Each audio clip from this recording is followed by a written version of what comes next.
आज परमपिता परमात्मा के 19/12/78 के महावाक्य और मुरली की हेडिंग है रियलिटी ही सबसे बड़ी रॉयल्टी है। आज परमात्मा कहते हैं सर्व की तकदीर बनाने वाली भाग्य विधाता शिव बाबा अपने ओबनहार तकदीरवान बच्चों प्रति हुए। क्या कहा? बाप दादा बच्चों को देख हर्षित होते हैं क्योंकि बाप जानते हैं कि यही बच्चे ओबनहार हैं। यानी बाबा को भी हम बच्चों से बहुत उम्मीदें हैं। बाबा कहते हैं बच्चे यही बच्चे ओबनहार हैं। हर बच्चे के वर्तमान और भविष्य तकदीर को देखते हुए बाप दादा हर बच्चे की तस्वीर में तकदीर देखते हैं। यानी हमारे जो तस्वीर है इसमें हमारी तकदीर को देखते हैं। ब्रह्मों के वर्तमान फीचर्स से फ्यूचर को देखते हैं। यानी हमारे वर्तमान फीचर्स में नाक नक्श है, उससे हमारा जो फ्यूचर है भविष्य है उसको देखते हैं। हर एक बच्चा स्वर्ग का अधिकारी है। बच्चों के अधिकार को देख बाप दादा को भी ईश्वरीय फक्र, भगवान को भी फक्र कि सारे विश्व में ऐसे तकदीरवान बच्चे किसी के भी नहीं हो सकते। ऐसा फक्र बच्चों को भी रहता है कि हमारे जैसी तकदीर किसी की हो नहीं सकती। जैसे बाबा को हम बच्चों पर ना आए फक्र, वैसे ही हम बच्चों को भी अपने भाग्य पर नशा होना चाहिए, नाज होना चाहिए।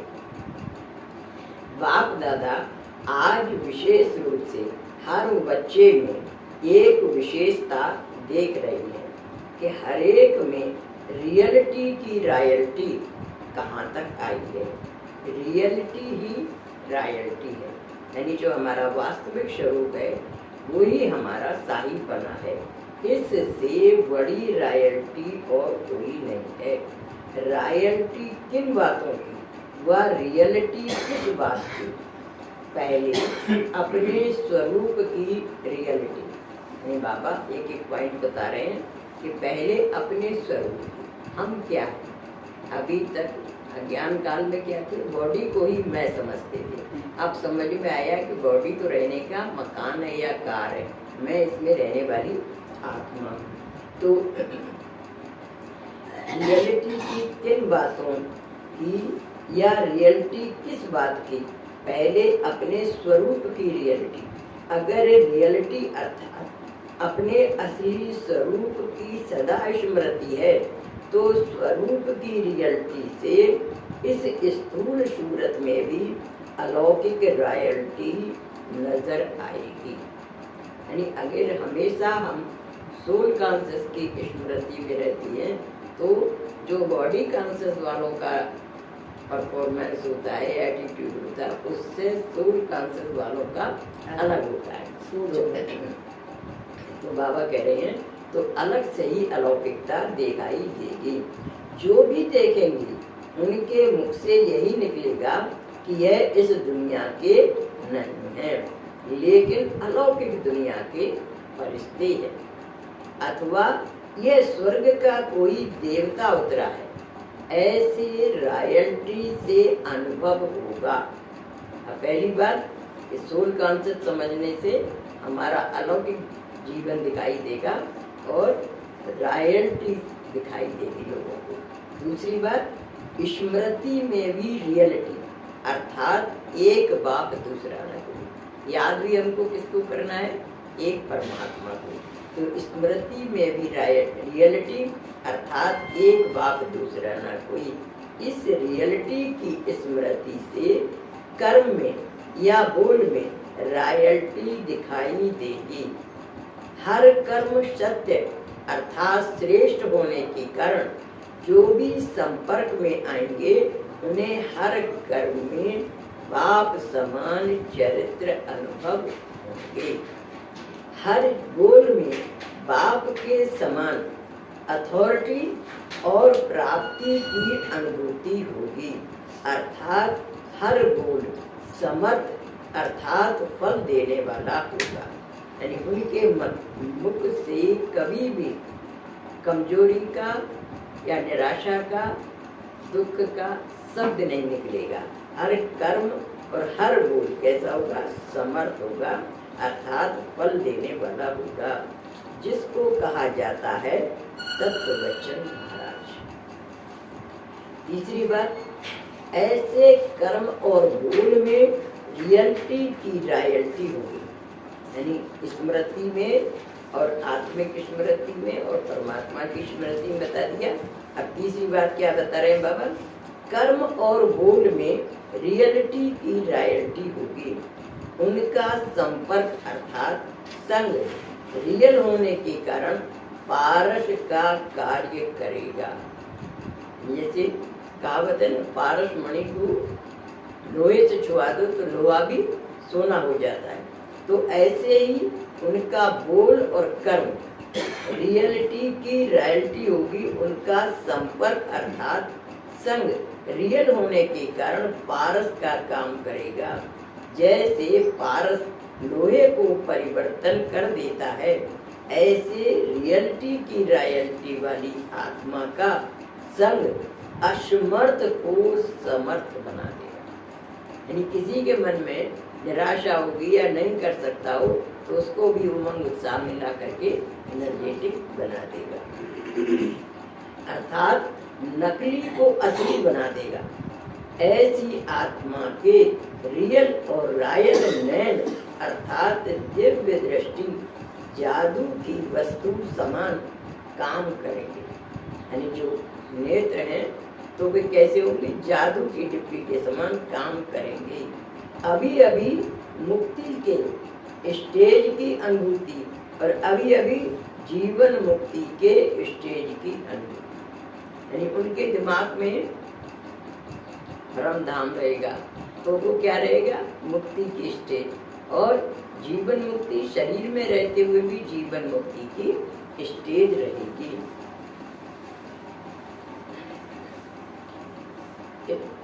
अभी अभी जीवन मुक्ति की स्टेज की अनुभूति, अभी अभी लास्ट अंतिम जन्म, अभी अभी फर्स्ट जन्म का स्पष्ट साक्षात्कार कराएंगे।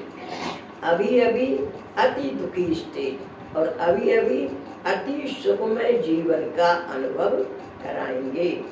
हम सो हम के जादू के मंत्र का अनुभव कराएंगे। यानी उनके मन में ड्रामा का पूरा ज्ञान है कि हम कौन थे, देवी देवता थे, तो उनके अंदर वो नशा रहता है, नशा रहेगा कि हम ही जा करके देवी देवता बनने वाले। जैसे ब्रह्मा बाबा को क्या नशा रहता था, अभी अभी मैं ये हूँ, अभी अभी जाकर मैं क्या बनूंगा? कृष्ण बनूंगा।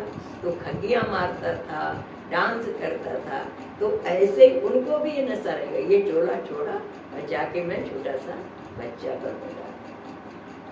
तो हम सो हम के जादू के मंत्र का अनुभव कराएंगे, अर्थात 84 जन्मों का ही ज्ञान स्मृति में दिलाएंगे। अभी अभी स्थूल वतन संगम युग के सुख की अनुभूति कराएंगे, अभी अभी सूक्ष्म फरिश्ते स्वरूप का अनुभव कराएंगे, अभी अभी परम धाम निवासी आत्मिक स्वरूप का अनुभव कराएंगे और अभी अभी स्वर्ग के सुखमय जीवन का अनुभव कराएंगे। यानी वो ये सृष्टि चक्र का सारा ज्ञान उनकी स्मृति में रहेगा। अब स्मृति में रहता है तो क्या होता है? भाषा भी फिर वैसी ही निकलती है, कर्म भी वैसा ही होता है। तो संसार का जो आकर्षण वाला बिहेवियर होता है वो खत्म हो जाता है। तो अभी अभी परम धाम निवासी आत्मिक स्वरूप का अनुभव कराएंगे और अभी अभी स्वर्ग के सुखमय जीवन का अनुभव कराएंगे। एक सेकंड में इन चारों ही धामों का अनुभव कराएंगे। यानी उनकी दृष्टि में ड्रामा का पूरा ज्ञान है, तो उनके बोल में भी वैसा ही लगेगा, अरे ये ड्रेस बदली, अब तो वहाँ जाना है, काय का लोभ और काय का मोह छोड़ के जाना है ना, तो नष्ट हुआ की स्मृति स्थिति उनकी रहेगी, अनुभव कराएंगे। यह है जादू मंत्र। ऐसे रॉयल्टी वाले सदा सर्व कर्म इंद्रियों द्वारा कोई न कोई प्राप्ति कराने वाले अर्थात देने वाले दाता होंगे। उनके मन में क्या होगा कि जो कुछ सफल कर लें हम अभी कर लें, क्योंकि यहाँ का कुछ भी हमारे साथ जाने वाला नहीं है। तन है, चाहे मन है, चाहे धन है, तो हम क्यों संसार के आकर्षण में अब फंसे। तो इसलिए उनका मन क्या होगा, दाता के समान होगा। ऐसी रॉयल्टी वाले किसी भी प्रकार के मायावी आकर्षण तरफ संकल्प द्वारा भी झुकेंगे, यानी संकल्प में भी नहीं आएगा कि इस दुनिया के आकर्षण में कोई दिमाग जाएगा, संकल्प में भी नहीं आएगा, झुकेंगे नहीं, अर्थात प्रभावित नहीं होंगे। जैसे आजकल की रॉयल्टी वाली आत्माएं सदा भरपूर रहने के कारण यहाँ वहाँ किसी के अधीन नहीं होंगे, ऐसे सदा बुद्धि भरपूर रहने के कारण स्थूल में कहते हैं पेट भरा हुआ है, और यहाँ बुद्धि हर खजाने से भरपूर होगी। इसलिए कोई भी व्यक्ति या वैभव के तरफ जो अल्पज्ञ और अल्पकाल के हैं वहाँ बुद्धि नहीं जाएगी, यानी उनकी बुद्धि भी नहीं जाएगी, और दूसरों को भी वो चाहेंगे कहाँ दुनियादारी में फंसे पड़े हैं, ये भी निकल जाए, बंधन मुक्त हो जाए। ये चारों धाम का लोग कराएंगे, मतलब एक तो परम धाम और सुख धाम, चौथा ब्रह्म, सूक्ष्म वतन, मूल वतन और स्थूल वतन और स्वर्ग।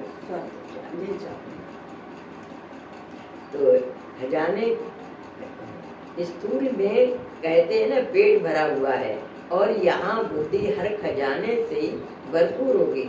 इसलिए कोई भी व्यक्ति व वैभव के तरफ जो अल्पज्ञ और अल्पकाल के हैं, यानी यहाँ के जो भी वैभव हैं वे सब क्या है, अल्पकाल के हैं, वहाँ बुद्धि नहीं जाएगी, अर्थात अप्राप्त कोई वस्तु नहीं होगी।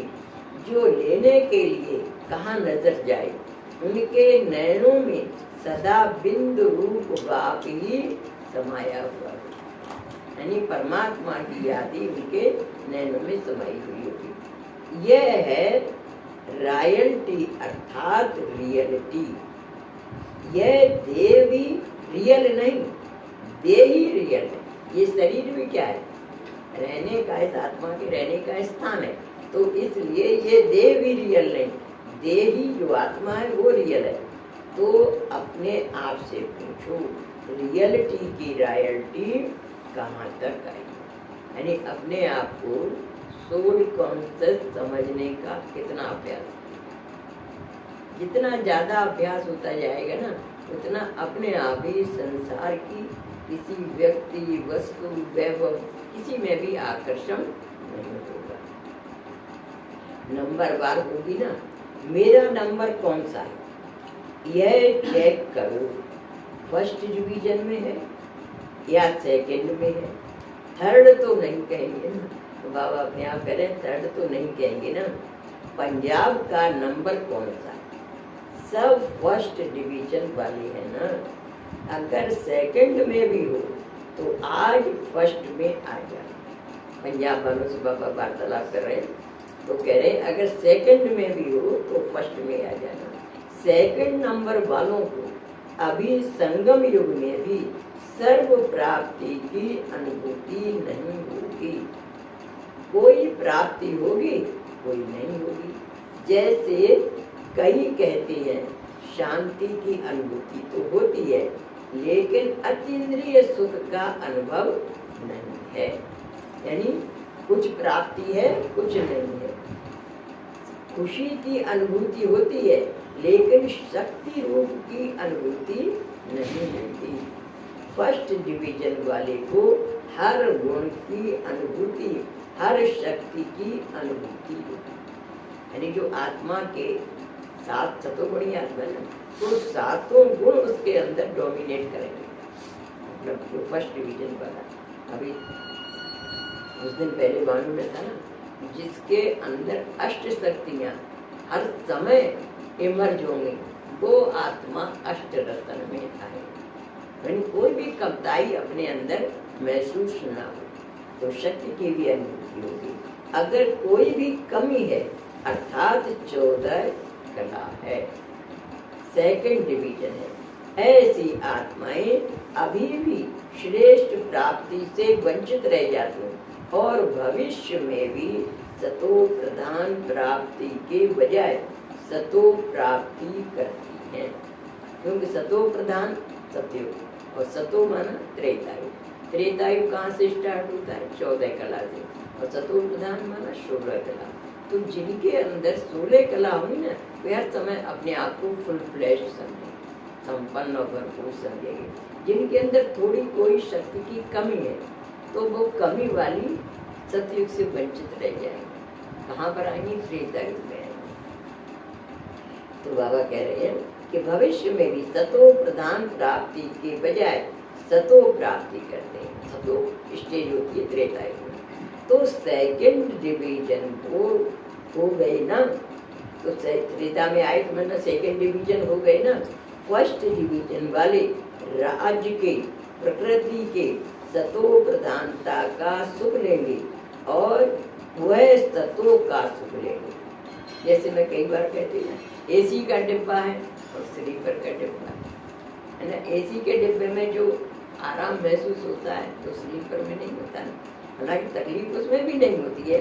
तो ऐसे ही सतयुग और त्रेतायुग में थोड़ा सा डिफरेंस है। तो सतो प्रधान स्टेज प्रकृति और राज्य, फर्स्ट डिवीजन वाले राज्य के प्रकृति के सतो प्रधानता का सुख लेंगे और वह सतो का सुख लेंगे, प्रधान नहीं। यानी एक चीज होती है डोमिनेट करना। एक आप लोग तो दिन भर में कितनी बार देखते होंगे व्यवहार में, तो वही बात बाबा कह रहे हैं कि सुख करेंगे, प्रधान नहीं होगा। तो अब सोचो कि क्या लेना है, सतो प्रधानता की प्राप्ति व सतो की प्राप्ति, सर्व प्राप्ति की अनुभूति व कोई प्राप्ति की अनुभूति। खुद ही अपना जज बनो तो धर्मराज के पास जाना नहीं पड़ेगा। धर्मराज के पास कौन रुकेगा? जिसके अंदर थोड़ा सा भी फॉल्ट होगा, और जो क्लियर पास होगा वो धर्मराज इसको टाटा करेगा। टाटा और शाबाश, बहुत अच्छा धरती पर पाठ बजा के शाबाश ही देंगे, वे नमस्कार करेंगे। तो धर्मराज के पास जाना नहीं पड़ेगा। समझा? रियलिटी ही रॉयल्टी कैसी है। फिर सुनाएंगे कि रॉयल्टी का विस्तार और भी क्या है। अच्छा, ऐसे सदा रॉयल्टी में रहने वाले, सदा सर्व प्राप्ति के अनुभूति स्वरूप हर कर्म चरित्र अर्थात श्रेष्ठ करने वाले, एक सेकंड में चारों धाम का अनुभव कराने वाले, ऐसे श्रेष्ठ तकदीरवान बच्चों को बाप दादा का याद प्यार और नमस्ते। ऐसा श्रेष्ठ बनाने वाले बाप दादा को हम रूहानी बच्चों का याद प्यार और नमस्ते नमस्ते नमस्ते। हम सब रहनस्ते और फिर दीदी जी से बातचीत कर रहे हैं बाबा। भविष्य राज्य की रॉयल फैमिली अभी से प्रत्यक्ष होती जाएगी ना, यानी भविष्य में राज कराने में कौन आएंगे ये सब स्पष्ट होता जाएगा। जो बाप दादा के बोल सुने हैं कि अंत में सब स्पष्ट साक्षात्कार होगा, तो क्या वह दिव्य दृष्टि से होगा? साक्षात्कार में और साक्षात रूप में होगा क्या? यानी एक होता है साक्षात्कार। साक्षात्कार क्या मतलब? एक सेकंड के लिए वो चीज दिखाई दी और फिर नदारत हो गई। एक साक्षात अनुभव होगा, जैसे साक्षात दिखाई देगा कि ये बैठे, जैसे ब्रह्मा बाबा में सब कुछ साक्षात दिखाई देता था। ये श्री कृष्ण एक मिनट के लिए ही नहीं, वैसे भी लगता था उनको कि ये श्री कृष्ण। तो हर समय उनकी स्टेज वैसी रहती थी, तो लोगों को प्रिय लगता था कि ये श्री कृष्ण। तो क्या कहती थी उनकी पत्नी, मेरा पति तो भगवान हो गया है। बहू कहती थी मेरा ससुर तो भगवान हो गया है। श्री कृष्ण को भक्ति में भगवान मानते हैं। तो इसलिए तो बाबा यहाँ पर वही बात कह रहे हैं कि साक्षात्कार होगा तो क्या वह दिव्य दृष्टि से होगा? साक्षात्कार में और साक्षात रूप में होगा क्या? सबको दिव्य दृष्टि से साक्षात्कार होने का ड्रामा तो और होगा, लेकिन वह साक्षात रूप में साक्षात्कार होगा, यानी साक्षात रूप ही उनको दिखाई देगा, साक्षात्कार होगा। अभी जल्दी ही हर एक आत्मा अपने रियलिटी द्वारा रॉयल्टी का रूप प्रत्यक्ष रूप में दिखाएगी, जिसमें यह किसको भी क्वेश्चन नहीं होगा कि यह होगा या नहीं होगा। अभी तो आपस में अगर नंबर भी निकालो तो फिर भी क्वेश्चन उठते हैं कि यह कैसे, यह ऐसे। यानी बाबा बच्चों को काम देते थे, अच्छा 108 की लिस्ट बनाओ, कौन कौन आएंगे, या अष्ट रत्न में कौन कौन आएंगे। तो भाई बहन आपस में चर्चा करते होंगे तो कहेंगे ये कैसे, इसमें तो ये कमी है, ये ऐसे। तो बाबा उस बात के कह रहे हैं कि यह कैसे और यह ऐसे, लेकिन अभी जल्दी ही प्रत्यक्ष देखेंगे राजा कौन, रानी कौन व रॉयल फैमिली कौन। इसके भी पुरुषार्थ की गति बड़ी गहन है। समान होते हुए भी, चाहे अभी प्लस में भी दिखाई देते हो, फिर भी पुरुषार्थ की गति गुह्य होने के कारण नंबर 1 2 हो ही जाएगा। देखो जैसे आप लोग देखते हो प्रैक्टिकल में थोड़ी सी गलती से भी नंबर डिवीजन चली जाती, 1 नंबर से रह गई डिवीजन कहते हैं ना, 2 नंबर से रह गई। तो ऐसे ही यहाँ पर भी है कि हमारी जरा सी भी चूक हो जाने से नंबर कट जाता। तो इसलिए बाबा कह रहे हैं कि पुरुषार्थ की गति गुह्य होने के कारण नंबर 1 2 तो हो जाएगा। अभी हरेक के पुरुषार्थ की विशेषता दिखाई भी देती है, लेकिन जैसे कोई धूल के अंदर हीरा चमकता हो, कभी स्पष्ट दिखाई देगा, कभी छिपा हुआ नजर आएगा। तो अभी के पुरुषार्थ में चमकते हुए हीरे नजर जरूर आते हैं। यानी पुरुषार्थ में जैसे धूल में भी पड़ा हीरा चमक से पहचान जाता ना हीरा, तो ऐसे ही बाबा कह रहे हैं कि आत्माओं के अंदर ये विशेषताएं दिखाई दे रही हैं, लेकिन वो कैसी हैं, स्पष्ट नजर नहीं आ रही हैं। तो चमकते हुए हीरे नजर जरूर आते हैं, लेकिन ऐसे दिखाई देते हैं और फिर अंत में, अंत अर्थात लास्ट घड़ी नहीं, संगम का अंत अर्थात कुछ समय पहले, लास्ट घड़ी में नहीं, संगम का अंत यानी कुछ समय पहले से ही प्रत्यक्षता जरूर होगी। प्रत्यक्षता का पाठ बजाते हुए अपना वर्तमान माला के मणके का नंबर और भविष्य राज्य का स्वरूप दोनों ही प्रत्यक्ष हो। यानी माला में हमारा कौन सा स्थान है और भविष्य में कौन सी सीढ़ी पर आएंगे, भविष्य राज्य का स्वरूप दोनों ही प्रत्यक्ष हो। जैसे रिजल्ट डिक्लेयर होता है तो प्रिंसिपल क्या अनाउंस करता है, फर्स्ट ये स्टूडेंट फर्स्ट एंड फर्स्ट, यानी ये पोजीशन है, सेकंड पोजीशन, थर्ड पोजीशन। ऐसे ही बाबा कहते हैं कि हमारा कोई अनाउंसमेंट नहीं होगा, रिजल्ट हमारी पोजीशन से सबको अपने आप ही दिखाई देगा ये आत्मा कौन से डिवीजन में, कौन से रैंक में है। तो बाबा कह रहे हैं प्रत्यक्षता का पाठ बजाते हुए अपना वर्तमान माला के मणके का नंबर और भविष्य राज्य का स्वरूप दोनों ही प्रत्यक्ष होंगे, लेकिन अभी थोड़ा सा रीस की धूल का पर्दा है। देखो बाबा के बच्चों में भी रहता है ना थोड़ा बहुत, तो बाबा कह रहे थोड़ा सा रीस यानी एक थोड़ी सी ईर्ष्या की भावना की धूल का पर्दा है। अभी रेस में चलते चलते कभी रेस के बजाय रेस में बदल जाता है। रेस माने दौड़ और रेस माने ईर्ष्या, थोड़ा सा भी ईर्ष्या का आ जाता है, रेस में बदल जाता है। यही धूल का पर्दा है। धूल क्या है? यही धूल का पर्दा है। यही धूल का पर्दा चमकते हुए हीरों को छिपा देता है, और जब यह पर्दा हट जाएगा तो छिपे हुए हीरे अपने प्रत्यक्ष के संपन्न स्वरूप में आ जाएंगे। जब ये ऋष की भावना हो जाएगी तो उनकी कॉन्शियस भी अलाउ करेगी, यहाँ ये इस रैंक का है या इसकी पोजीशन ये है, तो अपने प्रत्यक्ष के संपन्न स्वरूप में आ जाएंगे। यह पर्दा समाप्त हो जाएगा। संपन्नता का साक्षात्कार होने से कोई में संकल्प भी नहीं उठेगा कि यह नंबर ले सकते हैं। देखो, संपन्नता का साक्षात्कार सबको दिखाई देने लगेगा, तो उससे किसी के संकल्प में भी नहीं आएगा कि यह भी ये नंबर ले सकता है। नंबर ले सकते हैं क्या? अर्थात ऋष का पर्दा खत्म हो जाएगा और संपन्न हीरे चमकते हुए स्टेज पर प्रत्यक्ष हो जाएंगे। जैसे साकार में मम्मा बाबा की तरफ कोई की रिस नहीं हो सकती थी।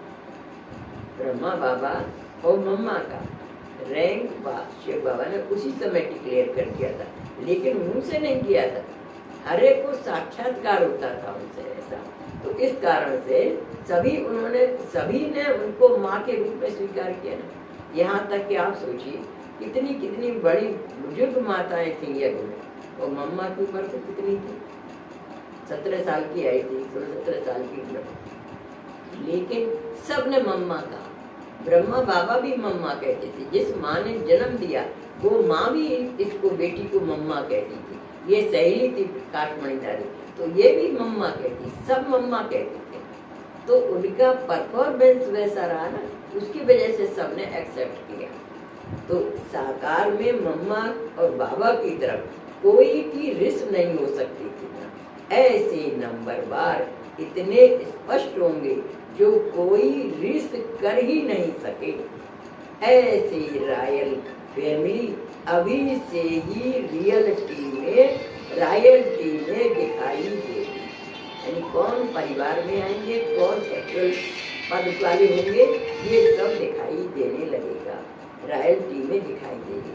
अभी तो 8 नंबर भी नहीं निकाल सकते हो ना, अभी फिर भी क्वेश्चन मार्क आ जाता है, फिर फुल स्टॉप आ जाएगी, यानी बिंदी लग जाएगी। अभी स्पष्ट रूप में 8 नंबर निकालने में भी क्वेश्चन उठता है, रखें या ना रखें। अभी तीव्र पुरुषार्थ की पॉलिश हो रही है। पॉलिश में थोड़ी बहुत कमी छिप जाती है। जब 8 नंबर हैं तो कुछ तो कमी होगी ना पहले से, लेकिन इतनी नहीं होगी जो स्पष्ट दिखाई दे, इसलिए पॉलिश हो रही है। अभी तो तीव्र पुरुषार्थ की प्रोग्राम का संकल्प है। फैमिली में तो बहुत आ जाएंगे, यानी परिवार में, राजघराने में तो बहुत आ जाएंगे। अच्छा, आज तो पंजाब का टर्न है, जैसा नाम है वैसा ही काम है ना। शेर की विशेषता क्या होती है? शेर की विशेषता है अकेले होते हुए भी अपने को बादशाह समझते हैं, अर्थात निर्भय होते हैं। कहते हैं ना, शेर जंगल का राजा, तो बादशाह समझते हैं, निर्भय होते हैं। तो पंजाब के निवासी ऐसे निर्भय है ना, किसी भी प्रकार की माया के रूप से डरने वाले नहीं। ऐसा है ना पंजाब। बाबा पंजाब की विशेषताएं बताते हुए कह रहे हैं, पंजाब का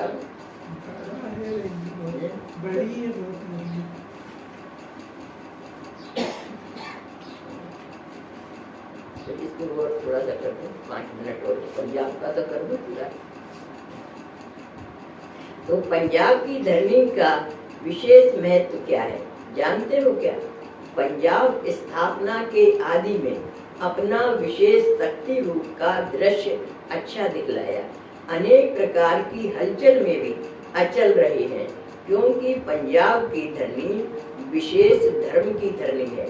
ऐसे धर्म की धरनी में आदि सनातन धर्म की स्थापना करना इसमें सामना करके विजयी बने हैं। पंजाब की धरनी की विशेषता चरित्र में है कि चारों ओर हंगामे की आग के बीच थोड़े से बच्चे विजयी बन गए। पंजाब में भी विजय का झंडा लहराया। हिंसक धरनी के ऊपर अहिंसक की विजय हुई।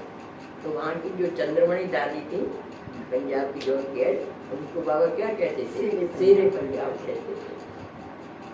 तो यह भी पंजाब की धरनी का चरित्र विशेष रूप में गाया जाता है।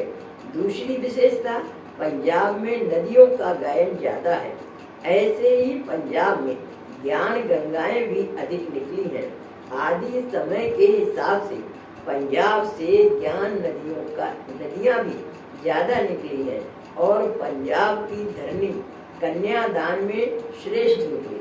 वहाँ पर कन्याएं भी बहुत निकली, श्रेष्ठ निकली, अर्थात महादानी निकली। तीसरी भी विशेषता है, पंजाब की भूमि में सेवा के विस्तार की भूमि भी महत्वपूर्ण है।